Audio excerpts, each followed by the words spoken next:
তার জল ভরা ঘড়া ঘাটে রইল পড়ে। শিরীষের ডাল থেকে কোকিল ডেকে উঠল, কুহু কুহু। রাজপুত্র মেয়েটিকে কানে কানে জিজ্ঞাসা করলে, তোমার নাম কি? আমার নাম কাজরি। উদাস ঝোড়ার ধারে দুজনে গেল সেই পোড়ো মন্দিরে।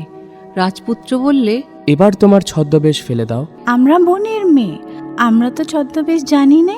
আমি যে তোমার পরীর মূর্তি দেখতে চাই। পরীর মূর্তি?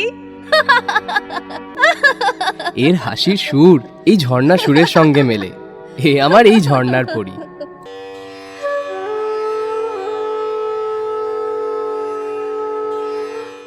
রবীন্দ্রনাথ ঠাকুরের লিপিকা কাব্যগ্রন্থ থেকে পরীর পরিচয়, সামগ্রিক পরিবেশনায় মৌলানা আবুল কালাম আজাদ প্রযুক্তি বিশ্ববিদ্যালয়ের রেডিও মাকাউট 90.0 FM। রাজপুত্রের বয়স 20 পার হয়ে যায়। দেশ বিদেশ থেকে বিবাহের সম্বন্ধ আসে। ঘটক বললে, বাল্লিক রাজের মেয়ে রূপসী বটে, যেন সাদা গোলাপের পুষ্পবৃষ্টি। রাজপুত্র মুখ ফিরিয়ে থাকে, জবাব করে না। দূত এসে বললে, গান্ধার রাজের মেয়ের অঙ্গে অঙ্গে লাবণ্য ফেটে পড়ছে, যেন দ্রাক্ষালতায় আঙুরের গুচ্ছ। রাজপুত্র শিকারের ছলে বনে চলে যায়। দিন যায়, সপ্তাহ যায়, ফিরে আসে না। দূত এসে বললে, কম্বোজের রাজকন্যাকে দেখে এলেন। ভোর বেলাকার দিগন্ত রেখাটির মতন বাঁকা চোখের পল্লব শিশিরে স্নিগ্ধ আলোতে উজ্জ্বল। রাজপুত্র ভর্তৃহরির কাব্য পড়তে লাগল। পুঁথি থেকে চোখ তুলল না। রাজা বললে, এর কারণ ডাকো দেখি মন্ত্রীর পুত্রকে। মন্ত্রীর পুত্র এলো। রাজা বললে, তুমি তো আমার ছেলের মিতা, সত্য করে বলো, বিবাহে তার মন নেই কেন? মন্ত্রীপুত্র বললে, মহারাজ, যখন থেকে তোমার ছেলে পরীর স্থানের কাহিনী শুনেছে, সেই অবধি তার কামনা সে পরী বিয়ে করবে।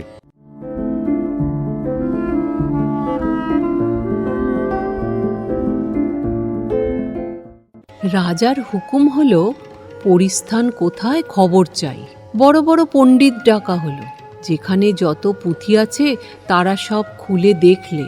মাথা নেড়ে বললে, পুঁথির কোনো পাতায় পরিস্থানের কোনো ইশারা মেলে না। তখন রাজসভায় সওদাগরদের ডাক পড়ল। তারা বললে, সমুদ্র পার হয়ে কত দ্বীপেই ঘুরলেম। এলাদ দ্বীপে, মরিচ দ্বীপে, লবঙ্গলতার দেশে। আমরা গিয়েছি মলয় দ্বীপে চন্দন আনতে। মৃগনাভির সন্ধানে গিয়েছি কৈলাসে দেবদারু বনে।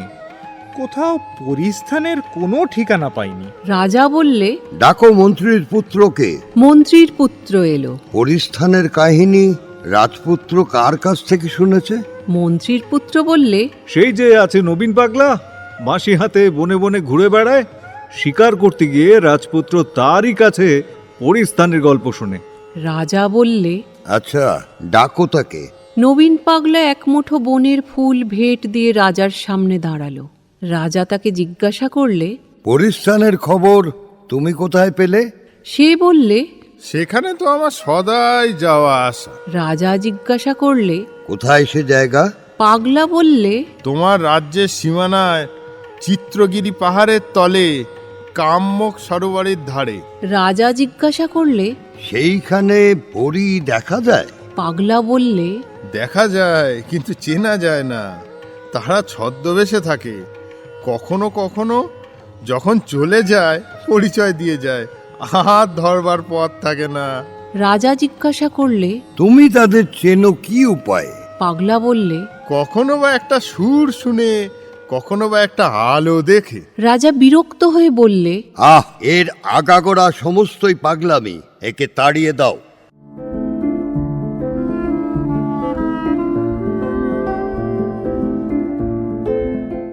পাগলার কথা রাজপুত্রের মনে গিয়ে বাজল। ফাল্গুন মাসে তখন ডালে ডালে শাল ফুলে ঠেলাঠেলি আর শিরীষ ফুলে বনের প্রান্ত শিউরে উঠেছে। রাজপুত্র চিত্রগিরিতে একা চলে গেল। সবাই জিজ্ঞাসা করলে, কোথায় যাচ্ছ? সে কোনো জবাব করলে না। গুহার ভিতর দিয়ে একটি ঝর্ণা ঝরে আসে। সেটি গিয়ে মিলেছে কাম্যক সরোবরে। গ্রামের লোক তাকে বলে উদাস ছোড়া।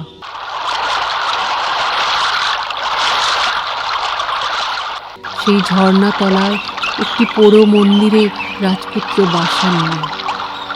1 মাস কেটে গেল। গাছে গাছে যে কচি পাতা উঠেছিল তাদের রং ঘন হয়ে আসে, আর ঝরা ফুলে বনপথ ছেয়ে যায়। এমন সময় একদিন ভোরের স্বপ্নে রাজপুত্রের কানে একটি বাঁশির সুর এলো। জেগে উঠেই রাজপুত্র বললে, আজ পাবো দেখা। তখনই ঘোড়ায় চড়ে ঝর্ণাধারার তীর বেয়ে চলল। পৌঁছল কাম্যক সরোবরের ধারে। দেখে সেখানে পাহাড়েদের এক মেয়ে পদ্মবনের ধারে বসে আছে। ঘড়ায় তার জল ভরা, কিন্তু ঘাটের থেকে সে ওঠে না।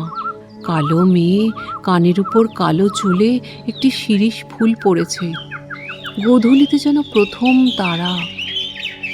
রাজপুত্র ঘোড়া থেকে নেমে তাকে বললে, তোমার ওই কানের শিরীষ ফুলটি আমাকে দেবে? যে হরিণী ভয় জানে না, এ বুঝি সেই হরিণী। ঘাড় বেঁকিয়ে একবার সে রাজপুত্রের মুখের দিকে চেয়ে দেখলে। তারপর তার কালো চোখের উপর একটা কিসের ছায়া আরও ঘন কালো হয়ে নেমে এলো। ঘুমের উপর যেন স্বপ্ন, দিগন্তে যেন প্রথম শ্রাবণের সঞ্চার। মেয়েটি কান থেকে ফুল খসিয়ে রাজপুত্রের হাতে দিয়ে বললে, এই নাও। রাজপুত্র তাকে জিজ্ঞাসা করলে, তুমি কোন পরী? আমাকে সত্য করে বলো। শুনে একবার মুখে দেখা দিল বিস্ময়। তারপরেই আশ্বিন মেঘের আচমকা বৃষ্টির মতো তার হাসির উপর হাসি। সে আর থামতে চায় না। রাজপুত্র মনে ভাবল, স্বপ্ন বুঝি ফলল। এই হাসির সুর যেন সেই বাঁশির সুরের সঙ্গে মেলে। রাজপুত্র ঘোড়ায় চড়ে 2 হাত বাড়িয়ে দিয়ে বললে, এসো। সে তার হাত ধরে ঘোড়ায় উঠে পড়ল। একটুও ভাবল না। তার জল ভরা ঘোড়া ঘাটে রইল পড়ে। শিরীষের ডাল থেকে কোকিল ডেকে উঠল, কুহু কুহু কুহু কুহু। রাজপুত্র মেয়েটিকে কানে কানে জিজ্ঞাসা করলে, তোমার নাম কি? সে বললে, আমার নাম কাজরি। উদাস ঝোড়ার ধারে দুজনে গেল সেই পোড়ো মন্দিরে। রাজপুত্র বললে, এবার তোমার ছদ্মবেশ ফেলে দাও। সে বললে, আমরা বোনের মেয়ে, আমরা তো ছদ্মবেশ জানি না। রাজপুত্র বললে, আমি যে তোমার পরীর মূর্তি দেখতে চাই। পরীর মূর্তি?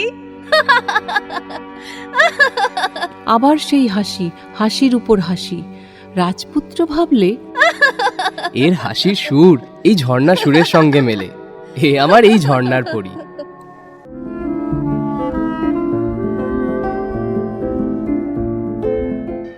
রাজার কানে খবর গেল রাজপুত্রের সঙ্গে পরীর বিয়ে হয়েছে।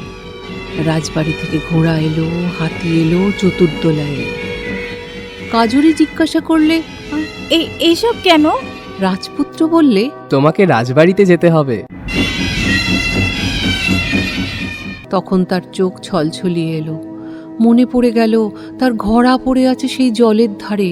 মনে পড়ে গেল তার ঘরের আঙিনায় শুকোবার জন্যে ঘাসের বীজ মেলে দিয়ে এসেছে।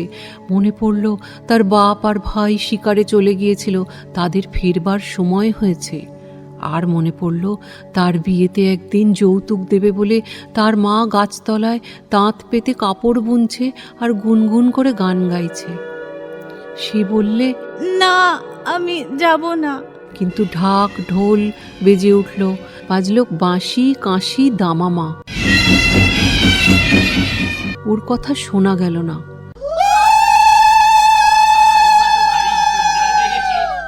চতুর্দোলা থেকে কাজরি যখন রাজবাড়িতে নামলো, রাজমহিষী কপাল চাপড়ে বললে, এ কেমন তরপরি!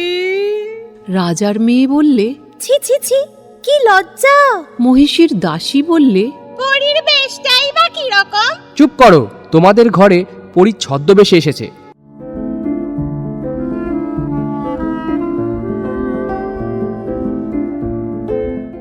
দিনের পর দিন যায়। রাজপুত্র জ্যোৎস্না রাত্রে বিছানায় জেগে উঠে চেয়ে দেখে কাজরির ছদ্মবেশ একটু কোথাও খসে পড়েছে কিনা। দেখে যে কালো মেয়ের কালো চুল এলিয়ে গেছে, আর তার দেহখানি যেন কালো পাথরে নিখুঁত করে খোদা একটি প্রতিমা। রাজপুত্র চুপ করে বসে ভাবে, পরী কোথায় লুকিয়ে রইল শেষ রাতে অন্ধকারের আড়ালে উষার মতো। রাজপুত্র ঘরের লোকের কাছে লজ্জা পেলে। একদিন মনে একটু রাগও হলো। কাজরি সকালবেলায় বিছানা ছেড়ে যখন উঠতে যায়, রাজপুত্র শক্ত করে তার হাত চেপে ধরে বললে, আজ তোমাকে ছাড়বো না, নিজ রূপ প্রকাশ করো, আমি দেখি।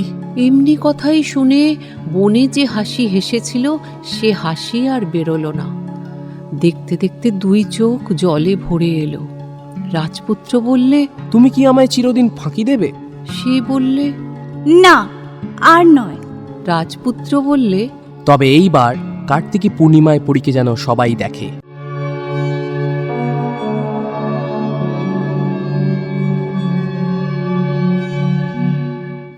পূর্ণিমার চাঁদ এখন মাঝ গগনে। রাজবাড়ির নহবতে মাঝরাতের সুরে ঝিমিঝিমি তান লাগে। রাজপুত্র বরসজ্জা পরে হাতে বরণমালা নিয়ে মহলে ঢুকল। পরী বউয়ের সঙ্গে আজ তার শুভদৃষ্টি। শয়নঘরে বিছানায় সাদা আস্তরণ, তার উপর সাদা কুন্দ ফুল রাশ করা, আর উপরে জানলা বেয়ে জ্যোৎস্না পড়েছে। আর কাজরি সে কোথাও নেই। 3 প্রহরের বাঁশি বাজল, চাঁদ পশ্চিমে হেলেছে। একে একে কুটুম্বে ঘর ভরে গেল। পরী কই? রাজপুত্র বললে, চলে গিয়ে পরী আপন পরিচয় দিয়ে যায়, আর তখন তাকে পাওয়া যায় না।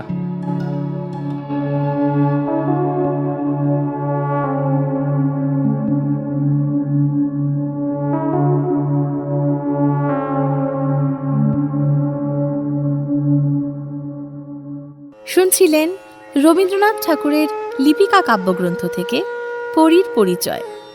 গল্পের বিভিন্ন চরিত্রে অভিনয় করেছেন গল্প পাঠে অঞ্জু পাল, প্রথম দূত কৌশিক রাহা, সওদাগর ও দ্বিতীয় দূতের চরিত্রে বিনায়ক ভট্টাচার্য, নবীন পাগলা কৃষ্ণেন্দু সাহা, ঘটক ও মন্ত্রীর পুত্র চরিত্রে বিশ্বনাথ আচার্য, রাজা গৌতম লাহিড়ী, রাজমহিষী, রাজকন্যা এবং দাসী চরিত্রে মহুয়া পোদ্দার, রাজপুত্র ইমন ভঞ্জ, কাজরি চরিত্রে সোহিনী বিশ্বাস, সম্মেলক কণ্ঠে সুপ্রিয় দত্ত এবং হরেকৃষ্ণ কার্জি, আবহ ও শব্দগ্রহণ বিশ্বনাথ আচার্য।